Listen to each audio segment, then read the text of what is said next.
Hey, folks, my guest today is Harshit Agrawal. He's a co founder and CEO of AppKnox and is also a tech enthusiast. He's a serial entrepreneur and is also part of several startup communities.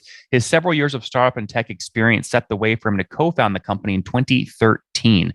The company focuses on being the world's most powerful plug and play mobile app security testing solution used by enterprises around the world. Harshit, you ready to take us to the top? Yeah. So I'm Okay. excited. Thanks a lot, So, Nathan. so when you say mobile app security testing, is this literally a mobile app that does security testing, or enterprises use this to test the security of their mobile apps? Yeah. So it's a later. Enterprises, companies use our platform to secure their apps on regular basis. I see. And so I guess help me understand, pricing model. What are they paying on average per month to use your technology? Yeah. So it depends on per app. Majorly, we target enterprises that have got upwards of 10, 20, or even 100 of mobile apps. And for them, the majority of challenge is that every app is going out for releases, and the release cycle is reducing nowadays to even a week. And with that kind of release cycle, it becomes difficult to test every app. And with that big enterprise, they cannot let it go without security testing. That's where we step in. We automate, we speed it up, we make sure that it can be part of their normal development life cycle, and the app can go out secure. Mm-hmm. Well, that makes tons of sense. But so I guess give me an average or a sweet spot. So between 10 and 100 mobile apps, what's the average customer pay you per month to manage whatever the average is? 50 apps, 30 apps, whatever. Average is 20-ish, where we have 20,000. customers here. No, so yeah, per customer, it's roughly around $20,000. But when I said 10 to 100, I mean number of apps. So there are enterprises who have got upwards of 100 apps. I'm talking about Fortune 500 companies who have got multiple brands, internal, external apps. Then there are some of the companies who are very much focused on single vertical. For them, it would range from 5 to 10 apps. So pricing for us varies for these companies, starting from $7,000 to $8,000, can go up to $50,000 Per year or per month? per year. Per year. Got it. So starting point is sort of 7,000 to 8,000 a month, but your biggest customers will pay, $7,000 to $8,000 per year. And your biggest customers might pay over 100,000 a year if they have hundreds of apps. Yeah. Okay. Is that accurate? Do you have customers paying more than $100,000 a year? We have a customer who's paying us upwards of $250,000 a year. Wow. Obviously don't mention who they are, but can you share how many apps they manage on your platform? 600 mobile apps. Okay. And is this can you sort of describe who they are without naming them? Is it sort of like a restaurant brand with like a bunch of local apps? It's an FMCG, world's biggest FMCG brand. What is that? They have Unilever, I can name it. So they have upwards of 600 mobile apps that is spread across the globe, and they have applications focused on region specific and different places. So yeah. That's very interesting. Okay, put this stuff on a timeline for me. When did you launch the business? What year? So we started in 2014. Our product was launched in 2016. It took us almost 2 years to build our product and bring it up to a speed where customers could use it. Mm-hmm. And we have been in business since 2016. Mm-hmm. So 2 years to build the MVP, pre-revenue, you've got to pay yourself somehow. Did you have a bunch in savings, or did you raise a bunch of capital, or how'd you fund your growth or your So we raised capital. We had raised our initial round in 2000, around end of 2014 itself. We had raised $750,000, a pre-seed round from Singapore-based venture capital. And that's the only round we have raised. Post that, I think we have been revenue positive. We have been growing on revenue. Oh, what's going on there, YouTube? Good to see you guys. Now imagine this. You love watching these interviews with SaaS founders, but imagine if we took all of the valuation data out from over 2,807 interviews I've done manually. Saves you a lot of time. Well, we've done this. We've built it into the beautiful interface inside of FounderPath. Check this out. I'll show you how you can access this in a second, but you log in, you connect your Stripe account, you see your valuation real time, you can see what it changed over the past 88 days, and even set goals for valuation this year. Now, the secret to valuation is there's many different ways to value a SaaS business. So the reason you're going to see 3 or 4 different valuations inside of your FounderPath dashboard, this is all free by the way, is because depending on who's doing the buying of your SaaS company, you're going to get a different valuation. A VC is going to pay a different valuation. Private equity firm is different. If you're going to do a minority sale, that's different. And if you sell the whole business, that's a different valuation. You can see all those when I hover over here. Right. So the teal is what a VC would pay. Yellow is what private equity. And red is if you sold the whole thing outright. Now, what's cool about this is not built off random data. Again, you guys hear these interviews on YouTube. All these data are built from real-time valuation data points founders share with us on the show. So traction, 1.2 million, seed round, 3.7 raise. They sold 22% of their business. Go in here and filter by the event. Maybe you only want to see companies that have sold the whole business. Well, here are a bunch that have been acquired, the valuation and the multiple. Maybe you're going out right now and you're raising your seed round. Well, go in here and look at all this recent seed deals that went down, what they raised, what valuation they raised at, and what percent that they sold. There's never been a larger data set of SaaS valuations than what you can get now inside of FounderPath, and we're thrilled to bring it to you. All right, we're going to go back to the YouTube video here in a second, but if you want to check this tool out, if you want to jump in and sign up, you can check it out for free to get your valuation at this link, founderpath.com/products/valuations. Or if you go to founderpath.com and hover over products, click on get your valuation here and go ahead and sign up to give it a whirl. Again, all that valuation data live right inside the platform. I hope to see you there. All right, let's jump back into the interview. So you haven't raised since then? No, we have. That's awesome. Most folks in their pre-seed round are selling, 20% of the business. What valuation did you raise the $750,000 at? Roughly around 4.3 mil valuation. That was roughly around the similar range. Pre-money or post-money? Post-money. Post-money. Okay, so something like sort of a 3.5 million pre, something like that. Yeah. Interesting. And looking back, would you have done the same thing again? Was that a fair amount, a fair valuation? I personally feel that at that time, it was not really required for us to raise funds. We could have delayed it a little further and raised that better valuation overall. Because majorly, I think we had to test our MVP and all of that. We could have done it a lot cheaper and a lot earlier basis. I think that is the learning we had over longer period. After 2 years also, once we released the product, it was not really focused on right customer segment. And that whole thing happened after 2018 when we hit a roadblock where we didn't have funds. We were about to shut down and we had to go back to a drawing board and go and understand everything again. So from that whole learning experience, if I would have done it again, I would have not raised funding that early.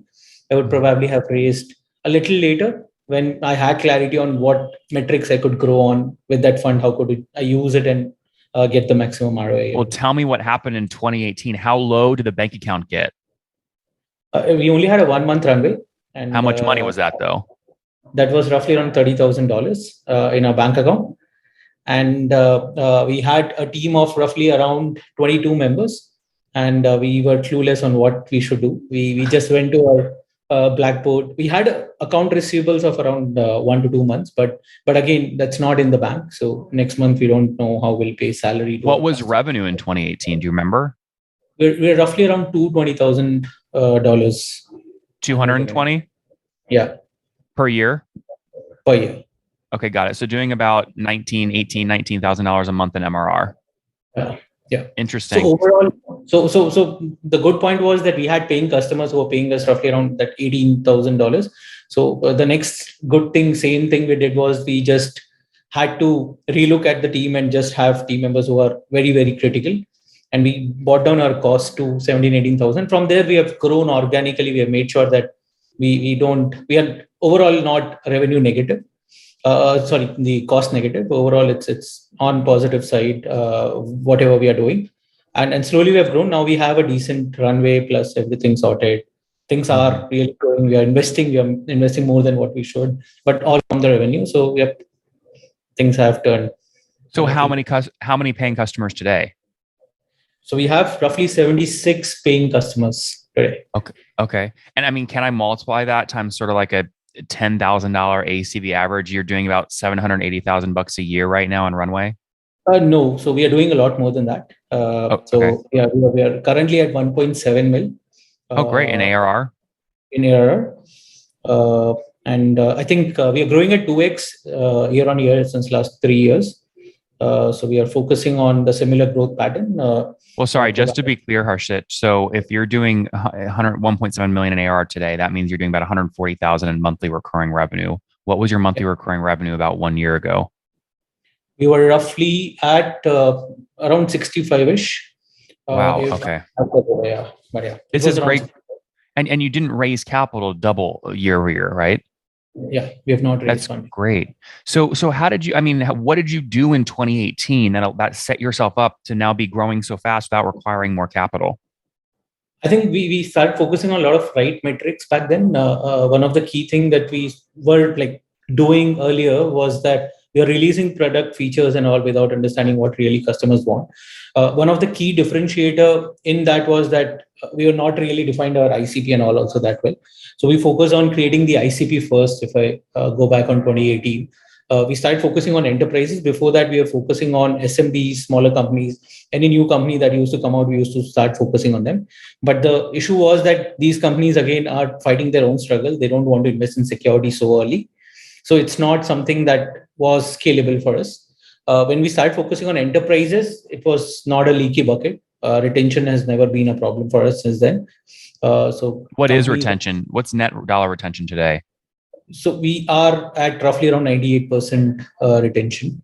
That's Uh, gross or net? Does that include expansion revenue? no, it does not. So our NRR, not net dollar retention, is upwards of 100. We are roughly at 103% Oh, when it great. comes to net dollar retention. Overall, I think enterprises was one of the key move that changed that we did from SMB or startup focus to enterprise. Followed by we started when it comes to product development and all, it was more led from customers' feedback and all, focusing on the enterprises, what value they would get from it. The other thing that we changed was definitely on investing on marketing and all. We are very you can say miser in initial days, but now we have started investing in a lot of places. One of the good things that we were doing since day zero was we used to write a lot of blogs. So we always had that SEO traffic. So we leveraged on that SEO traffic and made sure that we retarget it to enterprises, write content specific to enterprises, and that led to a lot of these Fortune 500 companies also signing up on our website. Till today, one of our major lead gen source is inbound, followed by other paid marketing channels that we have. I love this. Okay, so how much did you spend on paid marketing last month? Roughly around $4,000. And is this on like Facebook, LinkedIn, Google? Where do you spend it? Google and LinkedIn. Okay, and so you obviously know, it sounds like, what is your customer acquisition cost to get a new $10,000 a year customer? What do you pay? Roughly $7,000 is our CAC. Okay, interesting. So you still have, well, what do you guys consider your payback period to be right now? How many months? So it's roughly around 8 to 9 months, but most of our engagements itself are for 1 year. Yep. These are annual engagements paid upfront or paid on quarterly basis. So we that is ideally on good side for us, that okay, customers pay us in advance and we have that covered. And do you include sales reps commission in that 7,000 CAC? Yeah, we do. Okay, so how many sales reps today carry a quota on the team? So there are roughly 6 sales rep, but we have a split. We have channel plus direct. So direct is a small team of 3 members. Channel is another 4 members. Do all of them have quota though? Yeah, all of them have quota. Okay, so ignoring the channel, right? The 4 that are direct, hiring your first 4 sales reps is not easy, right? What did you set their quota at when they started? Initially, when we hire someone, we generally set a quota roughly around $50,000 to $60,000 quarter. Again, it's on quarterly basis we set their quotas, and as they move forward, it increases to $150,000 to $180,000, which also they're able to achieve over. Like it takes around 1 to 2 quarters for them to come up to speed. But yeah. And so just to be clear, a starting sales rep is expected to close in their first year about $250,000 of new ARR, 50,000 a quarter. Yeah. Wait, hold on. I did that. That's too many. 50,000 a quarter would be 200,000 a year. Right. And your goal is to scale them up in 1 to 2 months to the point where they can close 150 or 200,000 per quarter in new ARR. Yeah. Interesting. Right. What are the challenges with that? I mean, you're doing this right now with your 4 sales reps. Are they all hitting that quota, or what are the challenges? Definitely not all are hitting the quotas because it's not very outbound driven. As I mentioned, majority of our leads are inbound driven. So sales rep also are not really doing that, and we are trying to open other channels of lead gen. So the top of the funnel is always a problem. I think they're not getting enough leads that they can drive. The second challenge that I found is our platform is very, very technical. So at times they have those issues of understanding what exactly to interact or tell to the end customer so that he gets convinced. So I think I've seen that it takes around 2 to 3 quarters for anybody to get 100% clarity on what exactly the customer is looking forward to. So that is the second challenge that we have faced in this particular vertical. So these are two challenges that we see. Now, answering your second question on how many of them are really hitting. So I think roughly around 50% of the reps are able to hit their quotas. The rest 50 are 2 or 3, right? But still they are able to achieve roughly around 60 to 70% of the quotas. Below 50 is unacceptable. If we get that, then we really look at it and try to understand or probably look for replacement. But yeah, we have seen at least 60 to 70% of quota is hit by them. Understood. And Harshit, how big is your total team? How many total full-time employees? So we are roughly 42 member team. 40? 2. Oh, 42. Okay. And how many of those are engineers? Engineers are roughly around 11. Okay. So heavy engineering. So 11 engineers, 6 quota carrying reps. That's only 17 of the 42. What's everybody else do? We have a separate security team. That is another 9-member team. So our engineering ideally is a 20-member team if you include security in it. And we are a security focused company. And marketing is another 5-member team, and rest is customer support. And so product team has got 3 members in it, and customer success and support has got around 4 members in it. Got it. You have notes. You were prepared. You're ready to go, right? Yeah, I have my notes. I love it. I love it. I'm like, how's he know all this so quickly? He took all these notes. It's great. Okay. I love this story. You raised a little early. You had to go through a pivot in 2018. Now you're growing really fast. It sounds like how much do you profit every month? So overall, our gross margin is roughly around $70,000, while our operating profit is roughly around $10,000. We have invested in last 3 months heavily on the growth. I think we have gone from roughly around 28 members to 40 in last 4 months itself. Mm-hmm. So we are going heavily, and I think we'll be upwards of 50 members by end of this quarter. Mm-hmm. So we have invested little ahead of time. With the new members joining in, I think we'll be overall operationally negative overall. But I think that the difference is comparatively is not very high that we need to worry about. And Harshit, will you stay? Are you planning to raise more capital, or are you planning to stay sort of bootstrapped moving forward? That is something that we're still evaluating, but ideally, I think in our kind of vertical, we need to add. So the challenge is in upselling, and for that we need to add more different product layers. And for that, I think we might have to relook at raising funds, because with current model, it'll take its own time, and I think we cannot afford to lose time if we are looking at adding more verticals to a product. So fundraising is one of the things which can be either in debt or equity, is something that we are still not sure on. Very cool. It's a heck of a story, and we're out of time for today. Let's wrap up with the famous 5, Harshit. Number 1, favorite business book. So favorite business book is shit. We can say no. We'll skip that one. Number 2, is there a CEO you're following or studying? Sorry? Is there a founder that you're following or studying? Yep. I think there are a lot of Indian startups itself, like Freshworks. Girish is there. He has done a brilliant job on overall growing. Apart from that, there are other founders over here. Like, for example, if you have heard about iMocha, they've recently raised $14 million. They're also doing brilliantly. I think I speak with Amit whenever I face any struggle. I just reach out to them because they've gone through what we are going through currently. Yeah. Number 3, what's your favorite online tool for building AppKnox? Favorite online tool for building AppKnox? I think we are heavily relied on overall Google Data Studio, Google Sheets and all, but HubSpot is another thing. I think I love HubSpot, the way it integrates our sales, marketing. We use it for our customer success support and everything. So that is one of the tools which I really love, and the way they have upsell other things. So we started with marketing, then we moved our sales team, now our customer success, product guide, everything is in HubSpot. So I think I really love the way they have. Right. Number 4, how many hours of sleep do you get every night? 7 hours. I make sure that And what's your situation? Married, single, kids? I'm married. I don't have kids as for now. Okay. And how old are you, Harshit? I'm 32. 32. Last question. Something you wish you knew when you were 20. Something I wish I ever knew. I think one of it is like I always wanted to start a startup, but from whatever journey we had, I think experience was something that I never valued a lot until 2018. So if I would knew that, okay, learning about how to do things in right way, right format by getting into a good company, learn and then start would have been really, really great.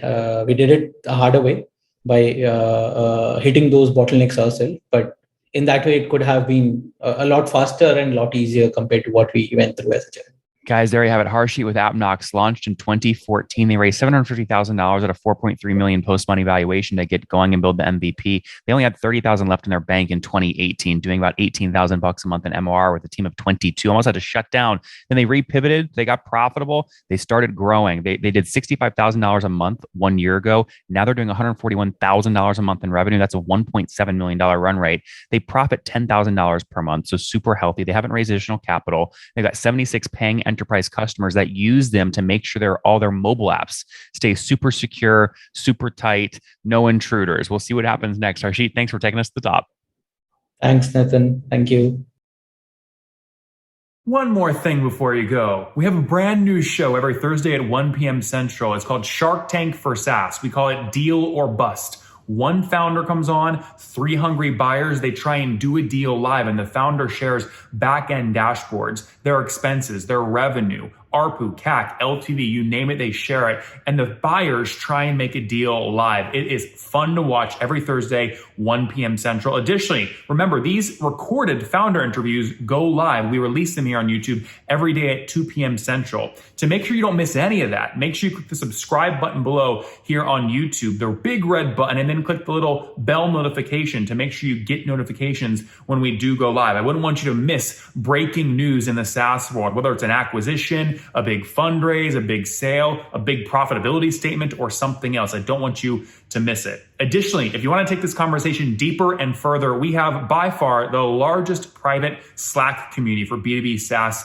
founders. You want to get in there. We've probably talked about your tool if you're running a company or your firm if you're investing. You can go in there and quickly search and see what people are saying. Sign up for that at nathanlatka.com/Slack. In the meantime, I'm hanging out with you here on YouTube. I'll be in the comments for the next 30 minutes. Feel free to let me know what you thought about this episode. And if you enjoyed it, click the thumbs up. We get a lot of haters that are mad at how aggressive I am on these shows, but I do it so that we can all learn. We have to counter those people. We got to push them away. Click the thumbs up below to counter them and know that I appreciate your guys' support. All right, I'll be in the comments. See ya.